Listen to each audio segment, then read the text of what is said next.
오늘 볼 말씀은 에스라서 4장 1절로 6절까지 말씀이고요. 주의 뜻을 방해하는 공격이 올 때라는 제목으로 말씀 나누겠습니다. 에스라 4장 1절로 6절 우리 한 절씩 교독하겠습니다. 1절 제가 먼저 읽겠습니다. 사로잡혔던 자들의 자손이 이스라엘의 하나님 여호와의 성전을 건축한다 함을 유다와 베냐민의 대적이 듣고 스룹바벨과 족장들에게 나와 이르되 우리도 너희와 함께 건축하게 하라. 우리도 너희와 같이 너희 하나님을 찾노라. 아수르 왕 에살핫돈이 우리를 이리로 오게 한 날부터 우리가 하나님께 제사를 드리노라 하니 스룹바벨과 예수아와 기타 이스라엘 족장들이 이르되 우리 하나님의 성전을 건축하는데 너희는 우리와 상관이 없느니라. 바사왕 고레스가 우리에게 명령하신 대로 우리가 이스라엘의 하나님 여호와를 위하여 홀로 건축하리라 하였더니 이로부터 그 땅 백성이 유다 백성의 손을 약하게 하여 그 건축을 방해하되 바사왕 고레스의 시대부터 바사왕 다리오가 즉위할 때까지 관리들에게 뇌물을 주어 그 계획을 막았으며 함께 있습니다. 또 아하수에로가 즉위할 때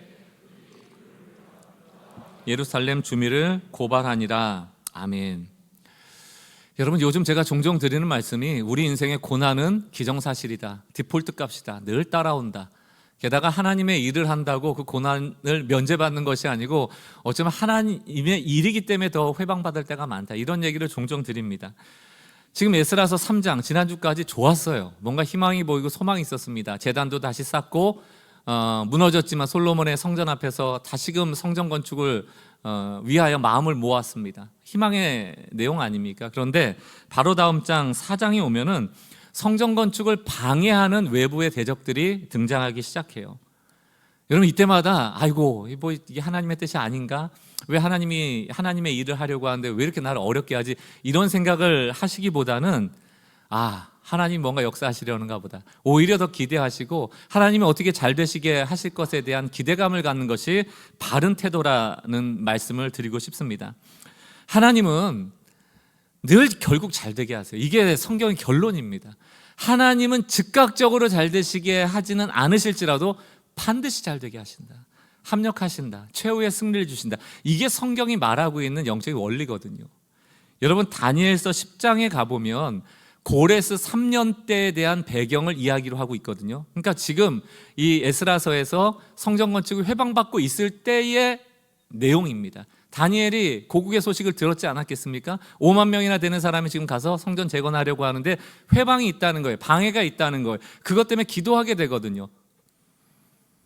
그때 다니엘 10장을 보면 하나님이 여호와의 사자를 보내서 응답을 하십니다. 12절 그가 내게 이르되 다니엘아 두려워하지 말라. 내가 깨달으려 하여 내 하나님 앞에 스스로 겸비하게 하기로 결심하였던 첫날부터 너의 말이 응답받았으므로. 하나님이 다니엘이 기도할 때 바로 와서 응답을 하셨다는 겁니다. 하나님이 그 마음을 헤아렸다는 겁니다.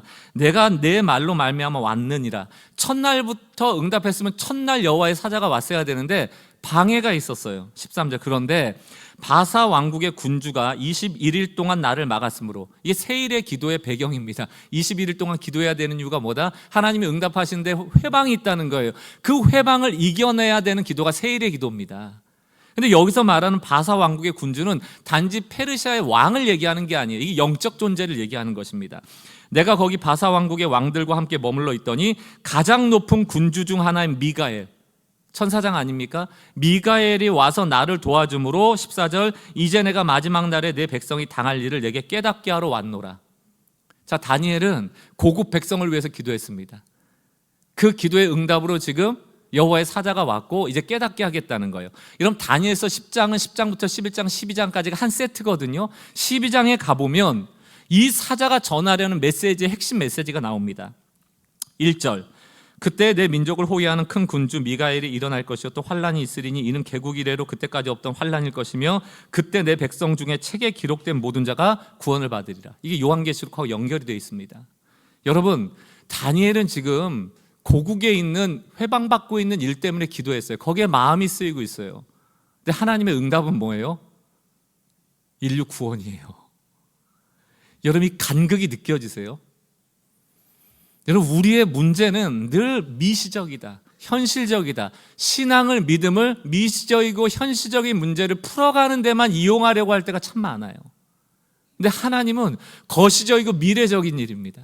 결국 잘 될 것을 자꾸 바라보라는 것입니다.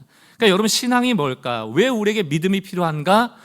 현실적이고 미시적인 문제에만 함몰되어 있는 우리의 시각을 거시적이고 미래적인 것을 바라볼 수 있도록 하는 거예요. 이 간극을 메우는 게 믿음입니다. 이 간극을 메우는 게 신앙생활이에요.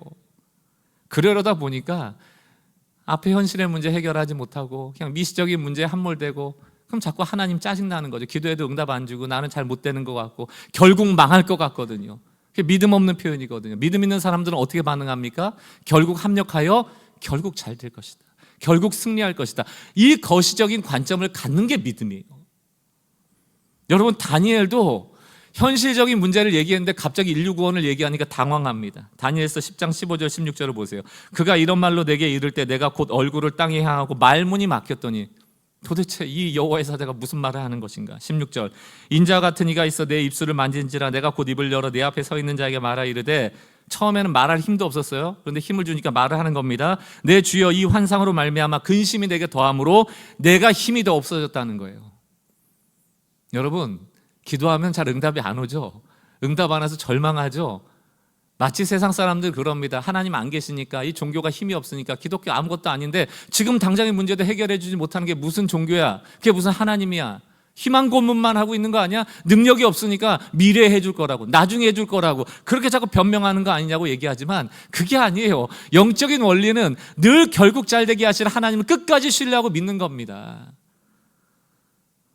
지금 다니엘도 현실의 문제 앞에 힘들어 죽겠는데 미래에 대한 환상을 보여주니까 힘이 없어진대요. 오히려 힘이 빠져버린대요.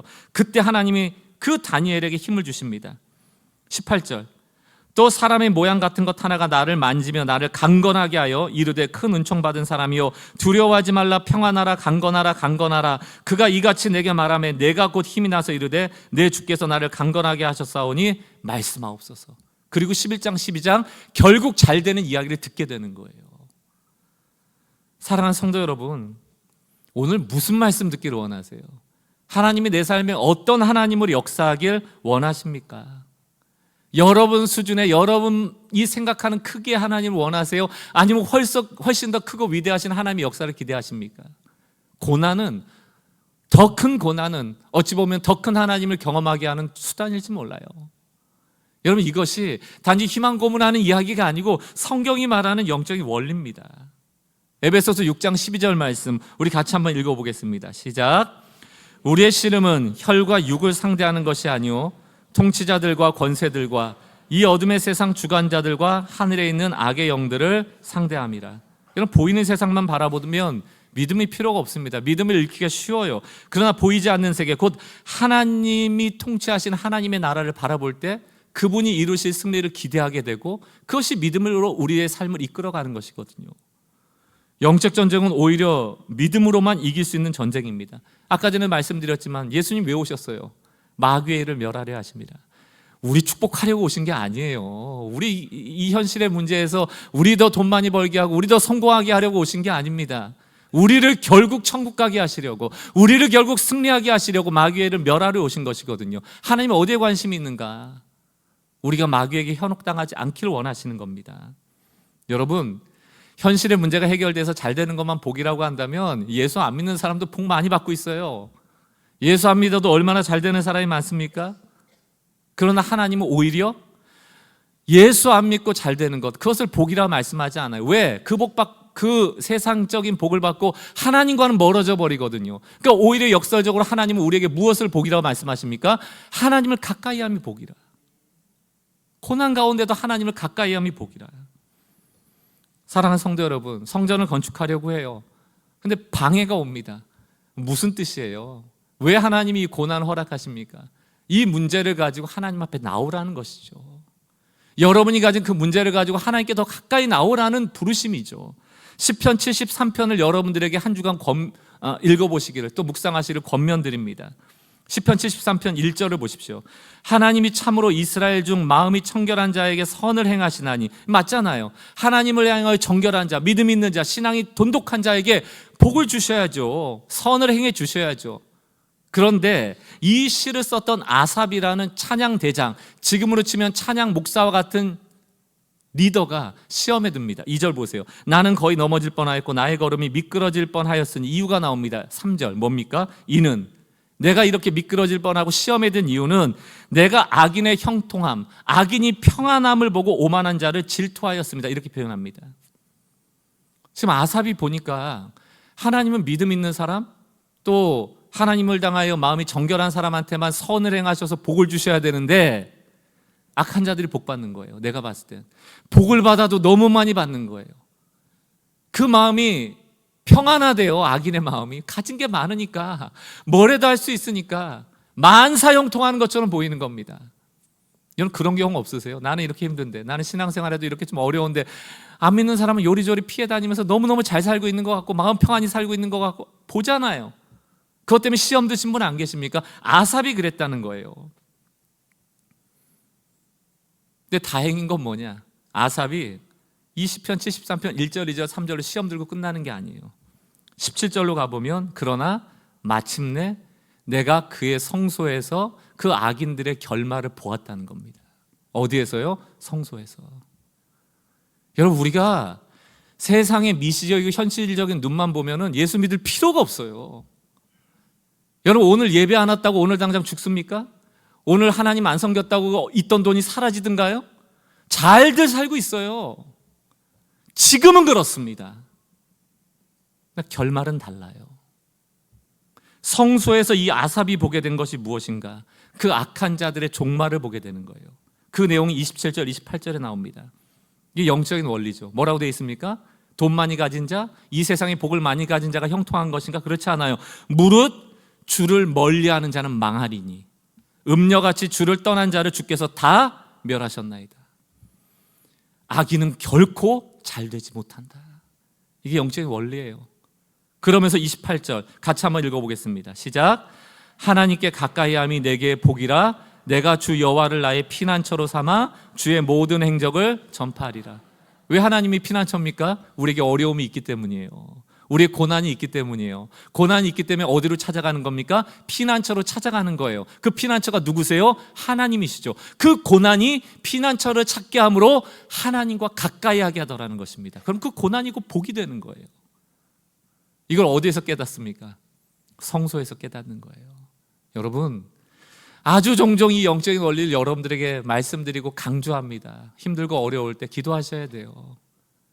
눈을 뜨고 있으면 악인의 형통함이 보이지만 눈을 감으면 영적인 원리가 진실이 보이기 시작한다.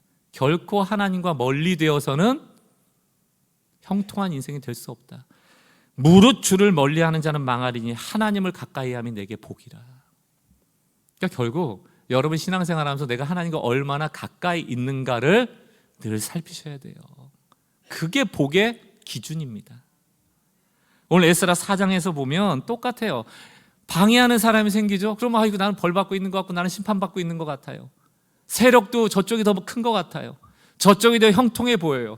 우리는 지금 좀 성전 좀 지으려고 하고 터전을 삼으려고 하는데 방해가 오니까 우리는 좀 힘들고 잘 안 되는 것 같아 보여요. 그러나 거기서 멈춰지지 않는다는 겁니다. 그때 주의 성소에서 진리를 보게 되는 것이죠. 하나님의 말씀은 결국 이루어질 것이고 악인은 망하리라. 여러분 외부의 대적들이 공격해올 때 두 가지 방식으로 공격해옵니다. 우리가 이것을 미리 알고 좀 준비할 필요가 있어요. 무너지지 마시고. 하나는 소극적인 공격이고 하나는 적극적인 공격입니다. 소극적인 공격은 간접적으로 찾아오는 거예요. 오늘날도 이 공격이 굉장히 많은데 우리의 신앙을 무너뜨리기 위해서 회유하고 타협하게 만듭니다. 이게 소극적인 방법이라면 적극적인 방법은 힘과 권력을 이용해서 물리적으로 공격하는 거예요. 오늘 이 첫 번째만 좀 살펴보려고 하는데 사실 물리적으로 직접적 우리를 공격하면 대상이 분명하기 때문에 우리가 그 대적의 정체를 분명히 알 수가 있어요. 반면 오히려 힘든 것은 회유와 타협입니다. 우리를 회유하는 전략이 훨씬 더 어려워요. 왜냐하면 보이지 않는 데다가 회유라는 것은 타협이라는 것은 나에게도 좋은 일이거든요. 그렇기 때문에 넘어가기 훨씬 쉽습니다. 타협이 긍정적일 때도 있죠. 왜? 서로에게 좋은 거니까 조금씩 양보하고 나도 좀 양보하고 너도 좀 양보해서 좋은 게 좋은 거니 서로 좀 좋자. 이게 타협의 기술 아닙니까? 그러나 신앙에서는 타협할 수 없는 게 있어요. 하나님만 섬기는 것, 유일신앙을 갖는 것 타협할 수 없는 겁니다. 오직 예수로 구원받는다는 유일한 구원관 타협할 수 없는 거예요. 신앙에는 타협점이 없기 때문에 고집처럼 보이고 배타적으로 보일 수 있지만 우리는 이 진리를 어떠한 회의로도 타협해서는 안 되거든요. 그러나 사단은 끊임없이 이 진리를 파기하기 위해서 타협하면 안 되는 그 진리를 타협하도록 우리를 회유합니다. 지금 당장은 작아 보여요. 1mm의 오차 같아 보여요. 거의 다 맞는 것 같아 보여요. 그러나 마치 우주선이 0.001mm라도 잘못되면 달에 도착하지 못하고 목표 지점에 도착하지 못하는 것처럼 끝에 가서는 큰 궤도 이탈을 낳듯이 신앙도 비슷합니다. 특히나 이 회유 전략은 역사가 오래돼요. 태초에 인간이 하나님을 떠나고 범죄할 때 사단은 직접적 공격을 하지 않아요. 회유와 타협을 그 아담과 하와에게 씁니다. 여러분 에덴 동산의 이야기 잘 아시잖아요. 하나님이 6일 동안 인간이 살아갈 수 있는 모든 환경을 에덴 동산에 두고 인간을 만드시고 거기에서 다스리고 통치하고 모든 거 다 먹고, 그러나 한 가지만 하지 마라. 그건 선악을 알게 하는 나무다. 이렇게 말씀하셨잖아요. 그리고 그거 먹는 날에 너 죽으리라. 죽는다는 것은 단지 육체의 죽음만을 얘기하는 것이 아니고 하나님과의 단절, 하나님 없이는 생존 불가하다라는 것을 분명히 말씀하시거든요. 그런데 사단이 이 상황에서 어떻게 아담과 하와를 회유하는가? 3장 1절을 보십시오. 그런데 뱀은 여호와 하나님이 지으신 들짐승 중에 가장 간교하다. 뱀이 여호와께 물어 이르되 하나님이 참으로 너희에게 모든 나무의 열매를, 동산 나무의 열매를 먹지 말라 하시더냐, 이렇게 표현되어 있습니다. 말이 안 되잖아요. 하나님 뭐라고 말씀하셨어요? 모든 동산 열매는 먹어라, 하나만 빼고. 근데 여러분 이 얘기를 자세히 살펴보면 다 먹으라는 얘기는 아니잖아요. 하나가 빠졌으니까. 다 먹으라고 했으면 하나도 먹어야 되는 건 아닙니까? 지금 사단 이 얘기하는 거예요. 정말로 동산 모든 나무 먹으라고 했어. 근데 왜 그거 한 개 빼놨을까? 여러분 계속 꼬는 거예요. 다시 한번 해석해봐. 하나님이 정말 그렇게 얘기했어. 너 입장에서 다시 한번 해석해봐. 다 먹으라고 했으면 저것도 먹어야지. 결국은 다 먹지 말라는 얘기 아니야? 자꾸 헷갈리게 하는 거예요. 드디어 하와는 생각을 다시 해봅니다. 정말 그런가? 다 먹으라고 했는데 저 한 가지만 빼놓으라고 한 거 내가 잘못 들은 건가? 그리고 그 뱀에게 자신의 입장을 얘기합니다. 여자가 뱀에게 말하되 동산 나무의 열매를 우리에게 먹을 수 있으나 동산 중앙에 있는 나무 열매는 하나님의 말씀에 너희는 먹지도 말고 만지지도 말라, 너희가 죽을까 하노라, 이렇게 얘기해요. 원래는 죽는다 얘기했는데 죽을지도 몰라 이렇게 얘기합니다. 그럼 이제 먹을 수 있는 조금 기회가 생겼잖아요. 한번 먹어볼까? 안 죽을 수도 있잖아, 이 얘기인 거예요. 처음에는 1mm의 작은 차이 같지만 이것이 결국 하나님과의 단절을 낳아버립니다. 사단은 이 의심을 확신이 들도록 이야기합니다. 4절, 뱀이 여자에게 이르되 괜찮아 먹어봐. 절대 안 죽어. 안 죽어. 하나님이 너 속인 거야. 왜 안 죽는 줄 알아라고 부연 설명을 또 5절 6절에 합니다. 너희가 그것을 먹는 날에 너희 눈이 밝아져서 하나님같이 되어. 너희 하나님같이 안 되게 하려고 너희한테 못 먹게 하는 거야. 선악을 알 줄 하나님이 아심이라. 6절, 여자가 그 나무를 본즉 이때 어떤 욕망이 나오는 거예요. 먹음직도 하고 보암직도 하고 지혜롭게 할 만큼 탐스럽기도 한 나무인지라 여자가 그 열매를 따먹고 자기와 함께 있는 남편에게도 주매 그도 먹은지라. 먹으면서 무슨 생각했을까요? 안 죽을 수도 있어. 안 죽을지도 몰라. 그리고 하나님이 다 먹으라고 했기 때문에 요 하나가 예외가 아닐 수도 있어. 한번 해보자. 지금 트라이 하는 거예요. 한번 해보는 거예요. 그리고 7절, 즉각적으로 눈이 밝아졌습니다. 사단이 말한 대로. 근데 눈이 밝아져 하나님처럼 돼 지혜롭게 되어 에덴 동산을 잘 다스릴 수 있는 그런 독립적 존재가 된 게 아니고 눈이 밝아져 수치심이 들어와요. 죄가 들어와 버립니다. 하나님 앞에 이 죄에 대한 수치심을 갖게 되고 아담과 하와가 서로에 대한 수치심을 갖게 돼요. 이게 죄입니다. 죄가 들어와 버려요. 하나님께로 멀어지고 에덴 동산에서 쫓겨나게 되죠. 사랑하는 성도 여러분, 이게 회유의 역사입니다. 사단은 지금도 우리를 찾아올 때 직접적 공격보다는 훨씬 더 회유와 타협을 통하여 진리로부터 벗어나게 만듭니다. 예수님의 광야 시험도 뭡니까? 결국은 40일 동안 굶었어요. 인간의 몸을 입고 있었기 때문에 먹는 것에 대한 욕망이 있었겠죠. 그때 사단이 들고 나온 카드는 이겁니다. 돌을 명하여 떡을 만들어라. 떡을 만들어 먹으라는 거예요. 또 너 하늘 위에서 떨어지는데 천사가 수종 들면 세상 사람들이 너를 다 우러러볼 거야. 인기에 영합하라는 거예요. 마지막은 뭡니까? 내게 절하면 세계 천하만국을 너에게 다 줄게. 먹을 걸 주고요, 돈을 주고요, 인기 주고요, 명예를 주는 거예요. 그 이면에는 어떤 메시지가 있습니까? 십자가 힘들잖아, 피 흘려야 되잖아, 아프잖아, 고통스럽잖아. 하나님이 사랑이신데 너를 그렇게까지 할 이유가 있어? 그런 구원의 방식 말고 너가 위대해지고 너가 더 높아져서 세상을 구원해, 이 방식을 얘기하는 것이거든요. 그럴듯하잖아요. 그러나 예수님은 뭐라고 얘기합니까? 마태복음 4장 7절, 예수께서 이르시되 기록하였으되 주 너희 하나님을 시험하지 말라. 하나님의 말씀으로 대적합니다. 10절 말씀, 이에 예수께서 말씀하시되 사단아 물러가라. 기록되었으되 주 너희 하나님을 경배하고 다만 그를 섬기라. 여러분, 예수 그리스도께서 하나님의 기록된 말씀으로 대적하자 11절 어떻게 됩니까? 이에 마귀는 예수를 떠나고 이렇게 돼 있어요. 여러분, 아이러니하지 않습니까? 말씀으로 대적하니 마귀가 떠나요. 근데 하나님의 말씀을 소중하게 여기지 않고 그 하나 선악을 알게 하는 나무 그 하나 주시지 않은 거거든요. 약속 때문에. 그리고 죽겠다고 했는데 그 죽겠다는 말씀을 가볍게 여긴 아담과 하와는 그들이 에덴에서 떠나게 되는 거예요. 하나님과 단절하게 되는 거예요.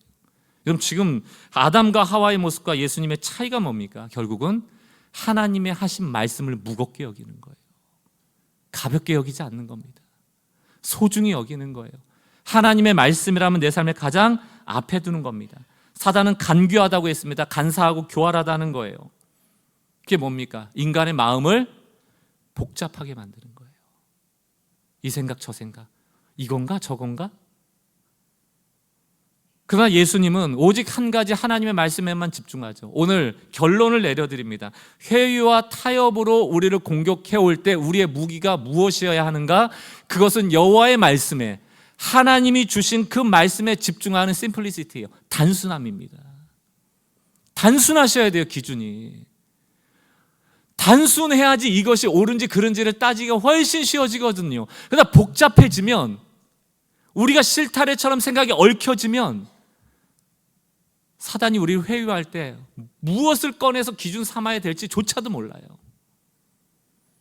그래서 고린도후서에서 사도 바울은 이 아담과 하와가 실수했던 장면을 떠올리면서 고린도후서 11장 3절 뭐라고 얘기합니까? 뱀이 그 관계로 하와를 미혹한 것과 같이 지금 이 시대에도 너희 마음이 그리스도를 향하는 진실함과 깨끗함에서 떠나 부패하도록 만들고 있다는 겁니다. 진실함이 뭡니까? 심플리시티예요. 단순함, 다음 퓨리티, 정결함, 깨끗해야 된다는 거예요. 여러분, 결국 하와가, 아담이 왜 무너집니까? 그 마음이 부패했기 때문에 무너졌다는 거예요. 단순함에서 멀어졌다는 겁니다. 복잡해졌다는 겁니다.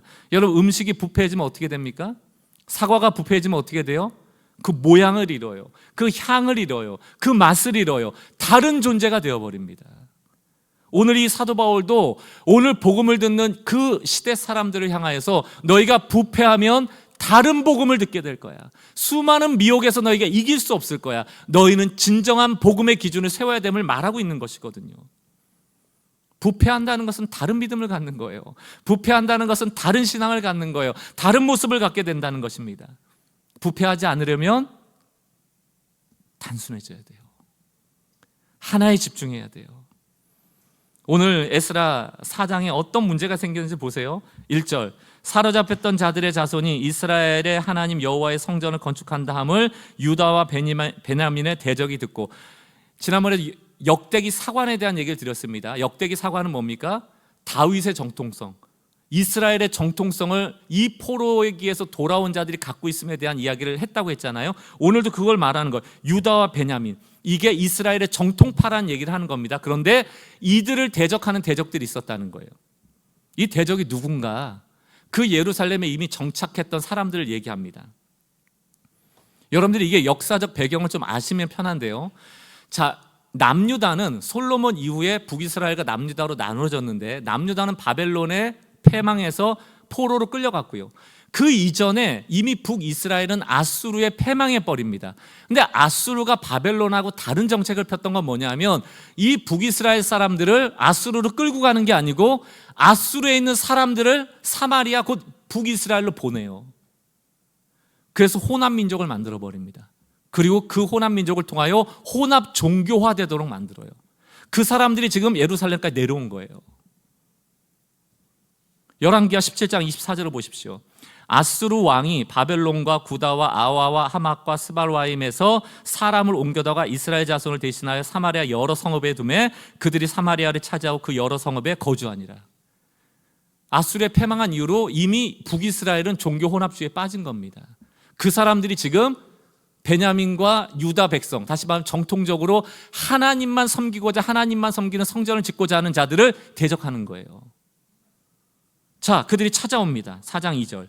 스룹바벨과 족장들이 에게 나와 이르되 우리도 너희와 함께 건축하게 하라. 그들이 지금 요구하는 거예요. 우리도 너희같이 너희 하나님을 찾노라. 아수르 왕 에사라돈이 우리를 이리로 오게 한 날부터 우리가 하나님께 제사를 드려왔다. 이렇게 얘기하는 거예요. 당연히 드렸겠죠. 늘 이들이 했던 신앙은 뭡니까? 하나님도 섬기고 바알도 섬기고. 왜 바벨론의 포로로 끌려갔어요? 왜 패망했습니까? 이 겸하여 섬기는 것 때문에 망한 거예요. 하나님을 버린 게 아니라니까요. 늘 겸하여 섬기는 것 때문에 망했단 말입니다. 그런데 그 혼합 종교를 가진 사마리아 사람들이 찾아와서 우리도 너희와 함께 성전 짓게 해줘. 우리도 너희와 함께 하나님을 제사 드릴게. 이런 말을 했을 때 그 얘기를 들었던 스룹바벨과 함께 왔던 사람들이 어떤 마음이었을까요? 여러분, 한편으로 보면 이거 좋은 얘기 아니에요? 아니, 지금 인력도 부족한데 지금 터전 잡기도 어려운데 이미 터전 잡았던 사람들이 도와주겠다는 거 아닙니까? 자기들도 좀 노동력이 돼주겠다는 것 아니에요? 게다가 하나님 섬기겠다는 거 아니에요?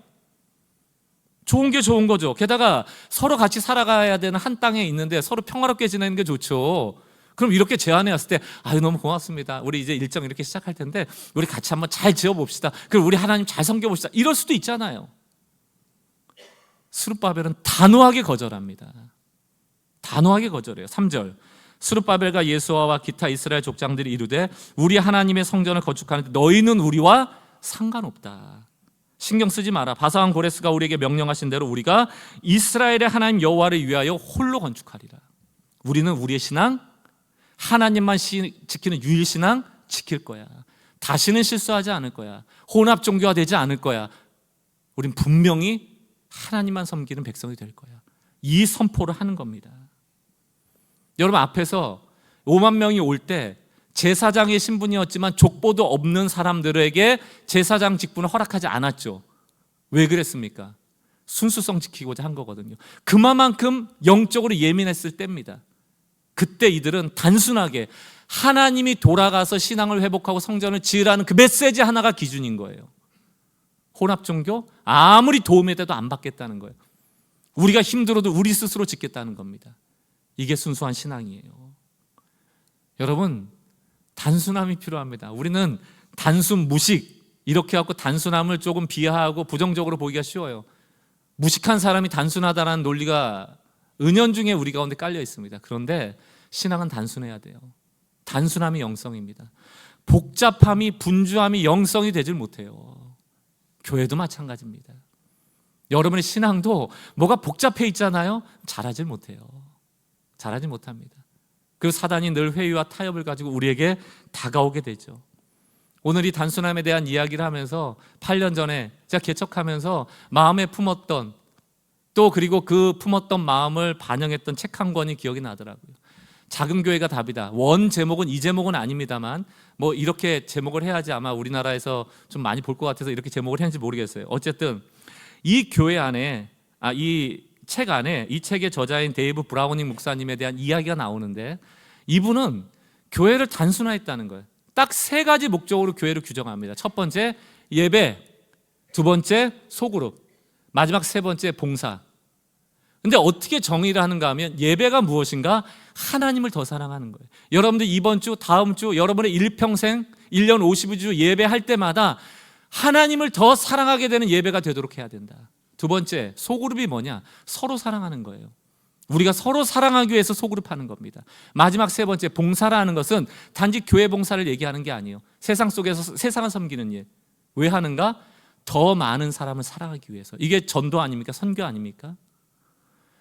이 교회가 부흥되기 시작하고 사람이 많아질 때마다 사람들이 그 목사님을 찾아와서 목사님 이것도 하고 저것도 하고 이것도 필요하고 저것도 필요합니다 얘기할 때마다 이 세 가지를 적어놓은 메모 쪽지를 지갑에서 꺼내서 그분에게 읽어줬다는 거예요. 집사님, 성도님, 우리 교회는요, 첫 번째 예배, 하나님을 더 사랑하는가, 또 소그룹 서로 사랑하는가, 봉사, 더 많은 사람을 사랑하는가, 여기에 애쓰는 교회입니다. 집사님이 지금 제안하시는 그것이 하나님을 더 사랑하는 것이고 우리가 더 서로 사랑할 수 있는 것이고 더 많은 사람을 사랑할 수 있는 것이라면 하겠습니다. 그러나 그렇지 않은 것 같아요. 저는 단호하게 거절하겠습니다. 안 했다는 거예요. 여러분, 복잡해지는 데는 영성이 안 나타난다니까요. 한국 교회가 손가락질 당하죠. 저는 지난주에 하나님이 주신 마음이 그거였어요. 왜 손가락질 당할까? 여러분, 교회를 예수 없는 교회를 손가락질하는 거예요. 예수 없는 교회를 지적하는 거예요. 예수가 안 보이니까 지적하는 거예요. 우리가 해야 될 것은 더 복잡하게 만드는 게 아니고 복잡한 것들을 제거해서 예수가 드러나는 교회가 되면 그들이 예수를 찾을 겁니다. 그 일 해야 되거든요. 그럼 어디서 예수가 발견됩니까? 사랑이에요. 우리가 예배 찬양 화려하게 하고 손을 들고 이런 것보다 이 예배를 통해서 이전보다 내가 다 하나님을 신뢰하게 됐는가? 더 단순하게 믿음에 반응하고 있는가? 내 마음을 하나님께 확정하고 있는가? 그렇다면 이 예배는 살아있는 예배입니다. 소그룹을 통해서 나 잘난 척하고 내 가진 것 자랑하고 또 반대로 맨날 내 힘든 얘기만 쏟아놓고 그게 아니고 내가 사랑하고 섬기기 위해서 이 소그룹이 필요한가? 또 왜 선교하고 왜 우리가 전도해야 되는가? 더 많은 사람들에게 예수를 전해야 되니까. 이 목적이 분명하다면 이 교회의 존재 목적은 예수만 드러나도록 되어 있는 것이죠. 예배를 통하여, 소그룹을 통하여, 봉사를 통하여.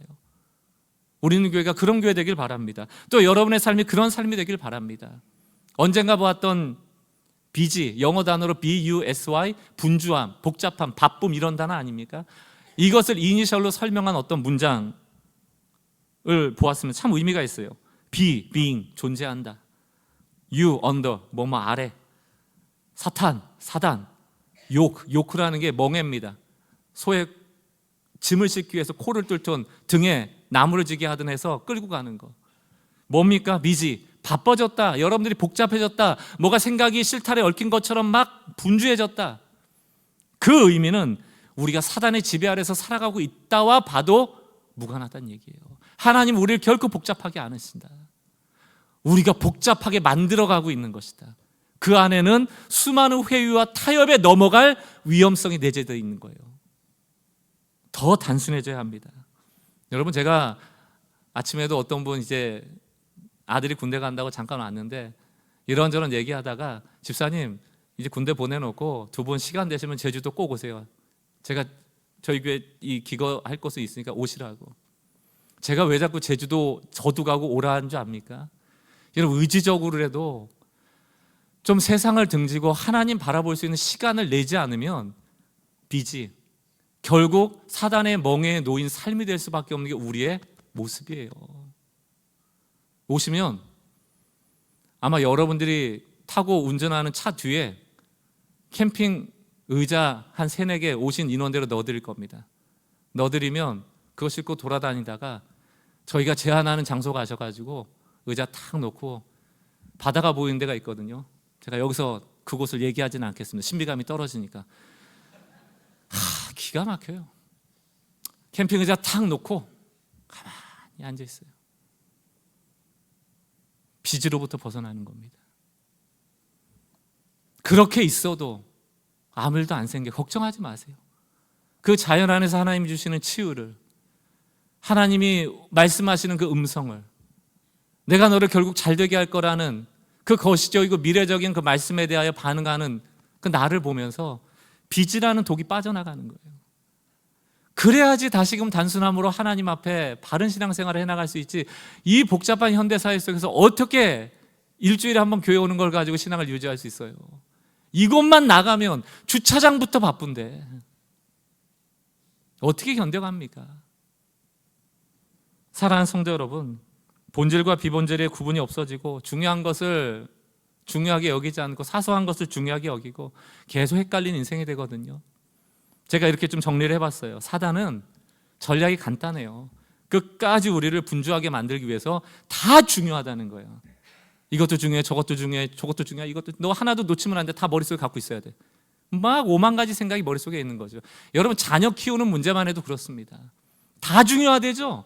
이 엄마 만나면 이게 중요하고, 저 엄마 만나면 이게 중요하고, 저 엄마 만나면 이게 중요하고, 저 사람 만나면 이게 중요하고, 아이들한테 그 모든 걸 다 쏟아놓으니 애들이 어떻게 정상적으로 큽니까? 부모가 단순함으로 막아내고 쳐내고 이 아이에게 무엇이 필요한지 분명한 교육에 대한 철학이 있어야죠. 신앙에 대한 철학이 있어야죠. 어떻게 옆집 아줌마한테 내 아이를 맡깁니까? 그게 복잡해지는 거예요. 이게 비근한 예를 드린 거고요. 여러분, 심플리스트라는 책이 있습니다. 그 부제가 복잡한 문제를 단순하게 만드는 인재, 이런 표현이에요. 저는 영적으로도 좀 심플리스트들이 많아졌으면 좋겠어요. 그 책 안에 보면 그런 얘기가 나옵니다. 은행에 이제 금융업이 막 사람이 많아지다 보니까 은행 창구에 사람이 많았대요. 저도 어릴 때 이렇게 생각해 보면요, 25일, 31일 세금 낼 때 있잖아요. 옛날에 은행 가서 냈잖아요. 어머니가 저 시켰거든요. 내가 똘똘하니까 이제 그런 거 다 시켰단 말이에요. 그러면 은행 가면 뭐 그 세금 내는 날 엄청 사람이 많아요. 그러니까 이제 은행에서도 고민이 많은 겁니다. 야, 이거 어떻게 해야 돼? 시스템을 늘려야 되나? 사람을 더 뽑아야 되나? 고민했는데 단방에 문제를 해결했습니다. 번호표 나눠주니까 뭐 민주시민은 줄을 서야 됩니다. 이런 캠페인도 필요 없어요. 번호표 딱 가지고 그냥 기다리는 거예요. 또 번호표 오래 기다릴 것 같으면 다음날 오고 정리가 되잖아요. 교회도 마찬가지입니다. 여기 교회 새로 오신 분들도 뭐 다 새로 오신 분들이죠. 저희 교회야. 대부분 수평이동 하신 분들일 텐데 기대감이 많으실 겁니다. 근데 여러분의 그 기대감이 이 교회를 복잡하게 만드는 요인이 될 수 있다는 걸 늘 경계하셔야 돼요. 우리는 우리가 꿈꾸는 교회를 원하지 않습니다. 복음이 더 단순해지고 하나님이 드러나고 방금 그 목사님이 작은 교회는 답이다라는 책 안에 넣었던 것처럼 우리가 더 사랑하고 있는가? 하나님을, 이웃을, 그리고 우리 성도를. 여기에 집중하면 돼요. 그게 교회입니다. 저는 교회도 한없이 복잡해질 수 있다고 생각합니다. 그러나 의지적으로 의도를 가지고 끊어내고 쳐내 단순함을 유지하여 이 단순함의 영성을 통하여 세상과 나는 간 곳 없고 여러분과 나는 간 곳 없고 우리를 구속하신 예수 그리스도의 복음이 더 선명하게 드러나서 예수가 있는 교회로 사람들이 들어와 이곳에서 구원의 감격을 누릴 수 있는 그런 놀라운 일들을 꿈꿔봅니다. 그러한 교회, 그러한 움직이는 교회로서의 성도 되시기를 주의 이름으로 축원합니다. 오늘 같이 한번 이 마음을 가지고 찬양으로 하나님 앞에 반응할 텐데요. 다윗이 썼던 시편으로 만든 노래입니다. 내 영혼이 확정되고 확정되었습니다. 다윗도 마찬가지예요. 아니, 하나님이 왕으로 삼아주시겠다고 약속까지 하셨는데 끊임없이 사울이 쫓아다닙니다. 그것도 그냥 쫓아다니는 게 아니에요. 뭐 하라고 쫓아다녀요? 죽이려고 쫓아다녀요. 얼마나 괴롭습니까? 밤잠을 못 자요. 언제 나를 찾아내서 나를 죽이는 거 아닐까? 얼마나 불안합니까? 그때 그 괴로운 마음을 하나님 앞에 쏟아놔요. 그러면서 결론이 뭡니까? 하나님, 어찌됐건 내 영혼이 주께로 확정합니다. 확정이란 단어는 제 이미지에서는 항상 잘 박힌 못이에요. 나무에 대못을 여러분 한 10번 정도 세게 때리는 거예요. 쾅! 쾅! 쾅! 다시는 안 뽑히게. 이게 확정입니다. 주님, 내 영혼을 주께로 확정합니다. 그리고 나서 다윗의 고백이 뭔지 아십니까? 하늘에 계신 하나님을 찬양하는 거예요. 생각은 복잡하고 죽을까 봐 두려운데 다시금 내 마음을 하나님께로 확정하고 하나님을 찬양하는 겁니다. 오늘 이곳에 오신 분들 중에 이 말씀을 들으면서도 생각이 많고 심란하고 여전히 그 생각으로 딴 데 가 있는 분도 계시겠죠. 근데 그때일수록 하나님, 다시 한번 주께로 내 마음을 확정합니다. 그리고 이 찬양의 고백으로 주님께 찬양을 올려드리십시오. 하늘 위에 계신 그 주님께서 우리 다스리고 계시다. 그 주님을 보는 단순함을 회복시켜 주시기를 우리가 마음에 담고 이 찬양을 주님 앞에 올려드렸으면 좋겠습니다. 모든 상황 속에서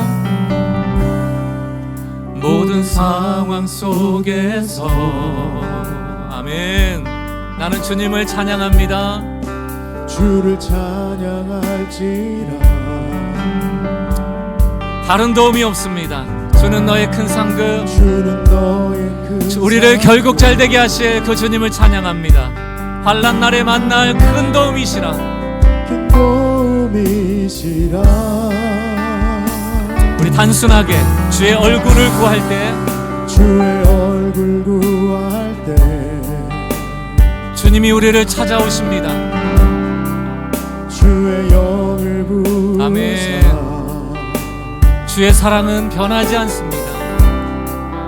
크신 사랑 안에서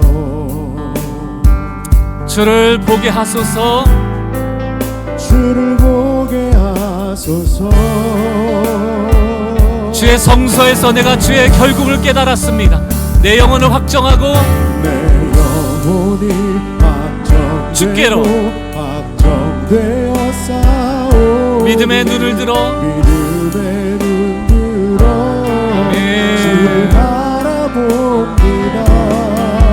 내 영혼이 확정되고 확정되었사오니 믿음의 눈 들어 믿음의 눈 들어 주를 바라봅니다. 다시 한번 믿음으로 고백합시다. 모든 상황 속에서 모든 상황 속에서 나는 주님을 찬양할 것입니다. 주를 찬양할지라.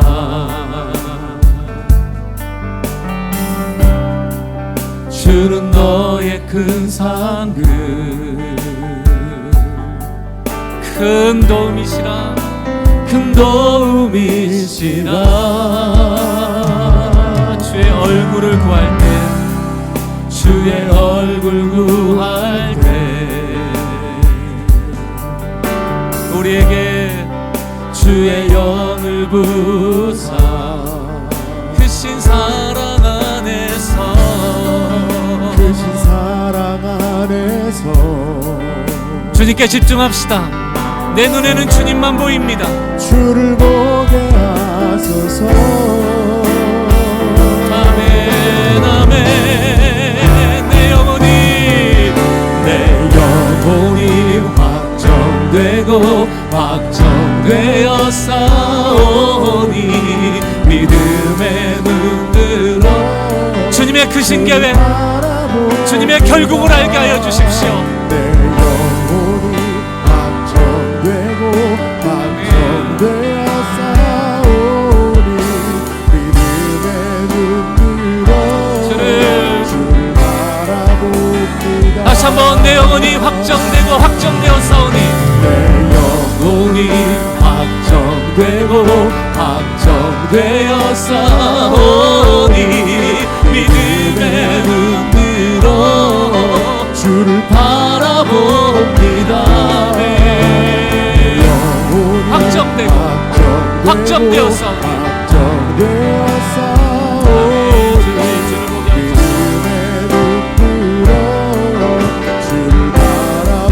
이렇게 찬양합시다. 주의 영광 이곳에 가득해. 주의 영광 이곳에 가득해.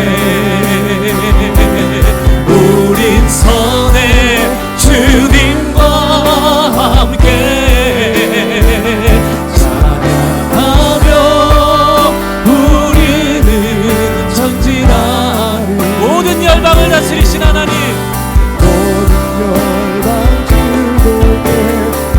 다시 한번 선포합시다. 주의 영광, 주의 영광 이곳에 가득해. 우린 선의 주님과 함께 어떤 상황 속에서도 찬양하며 우리는 전진하리. 주님 그렇습니다. 모든 열방 주 볼 때까지. 이 시간 기도할 때 두려울수록 찬양하세요. 복잡할수록 주님의 성소로 나가야 합니다. 내 생각 안에는 답이 없고 오히려 사단의 회유와 타협에 쉽게 넘어갈 환경이라는 것을 꼭 기억하셔야 합니다. 바쁜 것에는 영성이 없어요. 복잡한데도 영성이 없습니다. 분주함에도 영성이 나오질 않아요. 늘 넘어지기 쉽습니다. 나를 바쁘게 하는 게 무엇인지 자꾸 우리가 귀 기울이고 모든 것이 다 중요하다고 여기게 하는 이 불안함이 어디로부터 오는지, 결국 사단은 모든 게 중요하다 우리를 복잡하게 만들어 갑니다. 그러나 믿음의 사람들은 하나님을 바라보죠. 그분에게 모든 답이 있음을 믿고 그분께 기도하죠. 그분을 신뢰합니다. 지금 당장은 어떨지 몰라도 결국을 잘되게 하실 그분을 붙잡습니다. 오늘 이 신앙을 회복하게 되는 은혜가 있길 바랍니다. 조용히 하나님의 임재 앞에 말씀을 정리하면서 여러분의 신비에 이 말씀을 새기고 돌아가시면 좋겠습니다. 기도하시겠습니다.